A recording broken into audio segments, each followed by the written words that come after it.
इंशाल्लाह रमज़ान मुबारक आए और आज 28वें रोज़े भी हो गए।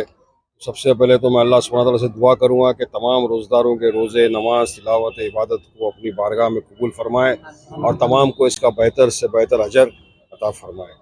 आज माशाल्लाह हमारी जो गोवंडी की मुंबई टीम है और हमारे ख़ास तौर से अतीक सर साहब और उनकी पूरी टीम ने गोवंडी में एक इफ्तार का प्रोग्राम रखा। आप देखिए हज़ारों की तादाद में यहाँ लोग आए। हमारे खुशबूसी हमारे दोस्त हमारे भाई महाराष्ट्र के हमारे मजलिस के वर्किंग प्रेसिडेंट फारूक शाब्दी साहब भी यहाँ पे शोलापुर से तशरीफ़ लाए। हमारे मुमरा के भाई सैफ पठान यहाँ पे मौजूद है।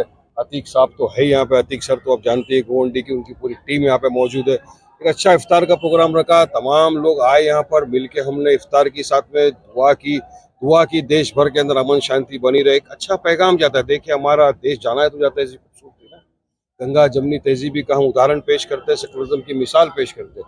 और इसी तरह रमज़ान में सहरी इफ्तार का प्रोग्राम जब होता है तमाम लोग आते हैं, दुआएं करते हैं, एक अच्छा माहौल होता है। बस बहुत बहुत शुक्रिया अदा करेंगे तमाम जो लोगों ने आज आके यहाँ पर हिस्सा लिया, हमारे साथ इफ्तार की, नमाज हुई और अतीक सर उनकी टीम ने बहुत अच्छा काम किया। मैं उनका भी तहे दिल से शुक्रिया अदा करूँ। भिवंडी में इलेक्शन एमआईएम लड़ी, जोर शोर से लड़ी, एक अच्छा वोट भी हासिल किया। इलेक्शन के बाद देखा गया कि एमआईएम के अंदर दो पार्ट हो गए। ये आपकी गलत सोच है। इधर एमआईएम ही एक ही पार्ट है। बैरिस्टर असदुद्दीन ओवैसी साहब की क़यादत में हर इंसान काम करता है एमआईएम की। अब ये मौजू वो नहीं है कि जहाँ पर हम सियासत की बात करें, सियासत की बात करने लगूंगा किधर किधर पाँच पार्ट हो गए तो आपको सुन के झटका लग जाएगा। इसलिए बेहतर है कि हम वहाँ नहीं जाएं तो ज़्यादा बेहतर है। अपनी बात करें, आज एक मोहब्बत का आज पैगाम यहाँ से जा रहा है। एक ईद आने वाली है अभी 2 दिन बाद इंशाअल्लाह ताला, तो मैं अपनी जानिब से तमाम आलम इस्लाम को, तमाम देशवासियों को ईद की बहुत बहुत पुरखुश मुबारकबाद पेश करता हूँ। सबको हैप्पी ईद मुबारक। और कहीं याद आ जाऊं तो मुझे भी अपनी दुआओं में याद रख लीजिएगा। और मेरी दुआ फिर से, कई जगह सुना गया है कि मांग किया गया है कि यूपी की तरह मुंबई में भी छत पर या मस्जिद के बाहर नमाज ईद की नहीं होने देंगे, क्या बोलेंगे? देखिए साहब, अगर मस्जिद में जगह कम नहीं गई, ईद की नमाज रास्ते में पढ़ेंगे। मेरे को अगर जगह नहीं मिली मैं तो रास्ते में पढ़ूंगा। कर दो कैंसिल, मेरा पासपोर्ट किस में ताकत है, कौन से प्रोविजन के तहत आप मेरा पासपोर्ट कैंसिल करेंगे? अब मेरे को मेरी छत है, वहां मेरे को नमाज पढ़ना, खाना खाना, जो भी क्या बीजेपी सिखाएगी मेरे को क्या करना है? जो मेरे को करना होगा, जो हमारी मर्जी में आएगा करेंगे। संविधान के दायरे में रहकर हम कर रहे हैं। जिस तरह से अभी मुझे बताइए, हम गणपति का फेस्टिवल हमारा हिंदू भाई बनाते, किसी कोई रोकता है? पंडाल कहाँ रखते? घर में लगते हैं, रास्ते पे लगते हैं, रास्ते पे लगते हैं। होली घर में खेलते, रास्ते पे खेलते हैं, रास्ते पे खेलते हैं। तो हम भी हमारा त्योहार का अगर आधा घंटा सुबह में अगर ईद की हमने नमाज अदा कर ली तो कौन सा पहाड़ टूट पड़ेगा? अरे पुलिस प्रशासन की जवाबदारी बनती है, रोकिए, वहां पे बंदोबस्त करिए ना। कौन सा ट्रैफिक का वेहिकुलर प्रॉब्लम हो जाता है आपको? हमने देखा है कांवड़ यात्रा के अंदर महीनों तक रास्ते के ऊपर भीड़ रही, उनके ऊपर तो आप आसमान से हेलीकॉप्टर से फूल बरसाते हो। और अगर मुसलमान ने बोल दिया कि हम रास्ते पे नमाज पढ़ेंगे तो आपको ये तकलीफ हो जाती है। अरे कितनी नफरत फैलाएगा बीजेपी? हमको तो लगता है कि इतनी नफरत फैल गई कि अब इनको हमारी नमाज जो पढ़ेगा उसको भी केस कर देंगे। अब तो घर में भी नमाज जो पढ़ेगा उसको बोलेगा नहीं तेरे पे केस कर देंगे, घर में खाना खाया केस। अरे तो ये एक लिमिट होती है ना कोई चीज की।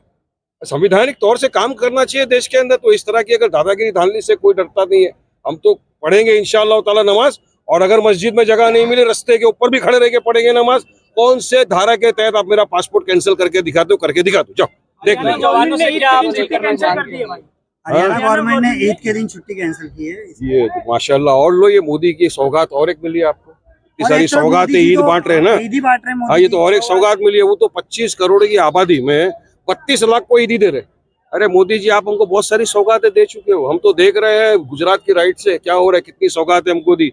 बिल्किस बानो के बलात्कारियों को आपने छोड़ दिया, ये सौगात से कम था? जकिया जाफरी बेचारी इंसाफ की गुहार लगाते लगाते अल्लाह को प्यारी हो गई, उसको इंसाफ नहीं मिला, ये क्या कम था? और अभी आप ये 32 लाख लोगों को किट देकर क्या कर रहे हो मोदी जी? तो बिहार का पोलराइज कर रहे हो। मगर वहां पर हमको बेवकूफ समझने की कोशिश मत करो। हमारी वक्फ की जमीन हम किसी भी कीमत पे 1 इंच भी तुमको हथियाने नहीं देंगे। हम संविधान के दायरे में रहकर अपना प्रोटेस्ट जारी रखेंगे। देश भर में हम इसके खिलाफ एहतजाज हमारा जारी है और आगे भी जारी रहेगा। हम चाहते हैं मोदी सरकार ये जो असंवैधानिक गैर कानूनी वक्फ का बिल लाया उसको वापस ले, फौरी तौर से वापस लेना चाहिए। कहीं ना कहीं 2014 के बाद अब मोदी जी को, लोगों को, मुसलमानों को ईदी बांटने का, अब मैं तो वही बोल रहा हूँ ना भाई, अभी 10 साल हो गए, 10 साल में 20 ईद अपनी आ गई, कभी बांटे क्या? हाँ, नफरत तो हर दिन बांटा है, भर भर के बांटा है। इनके लोगों ने तो यहाँ तक कहा स्टेज पे खड़े रह के मस्जिदों में घुस के मुसलमानों को चुन चुन के मारेंगे। बहरहाल वो तो हमने जवाब दिया कि आएगा बेटा, 2 टाइम पे जाएगा तो स्ट्रेचर पर ही। हो तो इंशाल्लाह आज भी बोल रहा हूँ मैं, वो नफरत तो इतनी बांटी है इन्होंने 10 साल में जिसकी कोई हद नहीं है। और अब तो नफरत का पैमाना एकदम क्रॉस कर दिया लोगों ने। अब तो नमाज से भी इनको तकलीफ हो गई। लेकिन हम तो यकीन मानिए, मैं नमाज पढ़ूंगा रास्ते पे, अगर मुझे मस्जिद में जगह नहीं मिली इंशाअल्लाह ताला पढ़ूंगा। हम सब पढ़ेंगे सब पढ़ेंगे नमाज हम लोग।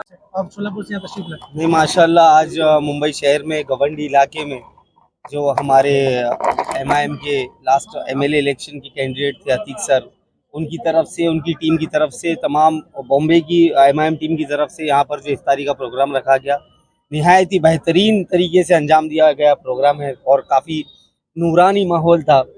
और मैं खुद शरीक होकर मैं अपने आप को खुशकिस्मत समझ रहा हूँ कि इस इफ्तार पार्टी में आने का मुझे मौका मिला। तो बस अल्लाह से यही दुआ करता हूँ कि अल्लाह पाक ऐसे ही खल की खिदमत करने का, रोज़दारों की खिदमत करने का काम हमसे और हमारी टीम से लेते रहे। अब आप सबका बहुत बहुत शुक्रिया जो मुझे यहाँ पर दावत दिया। युवाओं को क्या मैसेज देना चाहेंगे गवंडी के? गवंडी के युवाओं को बस मैं यही मैसेज देना चाहूँगा कि डरने और घबराने की बात नहीं है। बस आपका मुस्तकबिल आपके हाथ में है। सोच समझकर और समझदारी से आगे अपना चयन कीजिए। इंशाल्लाह गवंडी की सूरत हाल भी बदलेगी, क्योंकि मैं ये समझता हूँ कि गवंडी वालों को भी अच्छा जीवन जागने का, अच्छे से रहने का अधिकार है। और वो अधिकार युवा जब तक अपने हाथ में ये जिम्मेदारी नहीं लेंगे, और हमारे अतीक सर भी युवा ही है, तो ये मैसेज अतीक सर के लिए भी है कि बेस्ट ऑफ लक। इस बार इन्होंने बहुत अच्छे से वो किया था, इलेक्शन लड़े थे। उम्मीद है कि आगे बेहतरीन रिजल्ट की दावत रखी गई, क्या कहेंगे इस ताल्लुक में? पहली दफ़ा नहीं रखी गई, इसके पहले भी कई दफ़ा रखी गई। हाँ, गोवंडी में 12-14 साल के पहले ऐसी इफ्तार की दावत रखी गई थी, लेकिन जिस तरह से गोवंडी के अंदर परफॉर्मेंस MIM का रहा और जिस तरह से सदर साहब बैरिस्टर असदुद्दीन ओवैसी साहब या अकबरुद्दीन ओवैसी साहब, इम्तियाज़ जलील साहब के चाहने वाले लोग गोवंडी में हैं, तो इन लोगों को जिस तरह से मेहनत करके लोगों ने बिना पैसों के वोट किया हमें, उन्हीं लोगों ने यहाँ पर कुछ पैसे दिया और लोगों ने कहा कि हम एक अफ्तार की दावत करते हैं। तो ये अफ्तार की दावत अतीक सर की तरफ से नहीं थी, अफ्तार की दावत तमाम मजलिस के गोवंडी के चाहने वाले लोगों ने खुद अरेंज किया, खुद उन्होंने सब काम किया। देख लीजिए आप, हमारे यहाँ पर कोई वेटर का कोई कल्चर नहीं लेकर आए, खुद यहाँ पर खड़े हैं, मेहमानों को सर्व कर रहे हैं। मजलिस की यही ताकत है, मजलिस की यही पहचान है कि हर आदमी यहाँ पर वर्कर की तरह काम करता है। और ये पूरी की पूरी अफ्तार की पार्टी जो है, गोवंडी की आवाम को इसका क्रेडिट देता हूँ, गोवंडी की पूरी टीम को इसका क्रेडिट देता हूँ।